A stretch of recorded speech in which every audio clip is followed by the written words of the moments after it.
the little girl had a sudden burst of inspiration. She took her ice pop, after having just one bite, and offered it to the horse with the broken leg. When she pulled it back, nothing remained but the wooden stick. Quickly, she unwrapped another one, took a bite herself before extending it toward the horse's mouth again. Unsurprisingly, the horse devoured this one completely in a single bite too. The girl smiled at the two popsicle sticks in her hand, then planted them firmly in the ground, as symbols of her pure friendship with the horse. As more wooden sticks accumulated in the earth, the wheels of destiny began to turn. From that day forward, they became inseparable companions and blossomed into the best of playmates. What she couldn't yet comprehend was that this magnificent stallion would completely transform her family's future. Her name was Kale. Before her birth, her family had owned the largest horse farm in town, but now all that remained was an empty, echoing stable. So from her earliest memories, she had dreamed of having a horse to call her own. Whenever her father headed to work at the horse farm, she would stand defiantly in front of his car and gaze up at him with pleading eyes. Inevitably, no father's heart could withstand such a look from his daughter. In truth, Cohen had once harbored the same dream as his daughter, but life had worn down his edges, and he no longer dared to reach for that distant star. So, drawing from his own experience, he forbade his daughter from learning anything about horses. The young mare Cohen trained was named Sonya. From the very first moment she laid eyes on her, Kale fell hopelessly in love. That's why she always shared her most treasured candies with Sonya. Today the farm was hosting a race. Following protocol, Cohen needed to inspect the horse's legs before the competition, but today he discovered Sonya's right foreleg was unusually warm, and she kept kicking erratically. He advised the owner to substitute another horse for the race, but the profit-obsessed owner, eager to impress a Middle Eastern prince, insisted that Sonya compete. As the starting bell echoed across the track, all the racehorses exploded from the starting line. This was Kale's first time witnessing a race. Sonya, in lane 5, with just one masterful turn, shot brilliantly into first place. Just when victory seemed certain,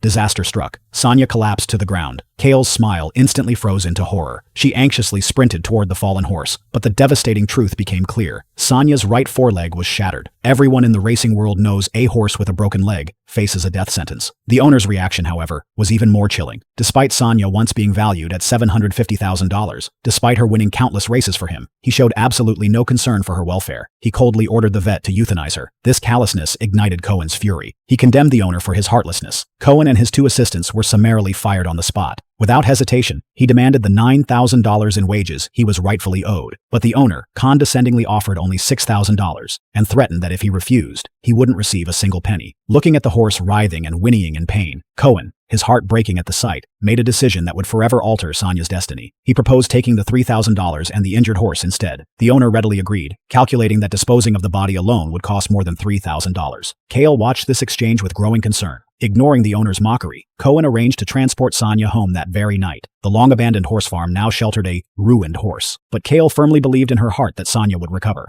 Grandfather appeared, drawn by the commotion. Upon learning they were attempting to heal a horse with a broken leg, he immediately turned and walked away. The deep rift between father and son was unmistakable. Nevertheless, Cohen summoned the courage to seek his father's help, because years ago, his father had successfully healed an old horse with a complex comminuted fracture. Kale gazed hopefully toward her grandfather, only to face his cold rejection. Cohen refused to surrender hope. At the first light of dawn, he summoned the town's veterinarian to create a comprehensive recovery plan for Sonya. Cohen also paid the assistants who had been fired alongside him. They were utterly bewildered, knowing that treating a horse that could never race again would only deepen the family's financial struggles.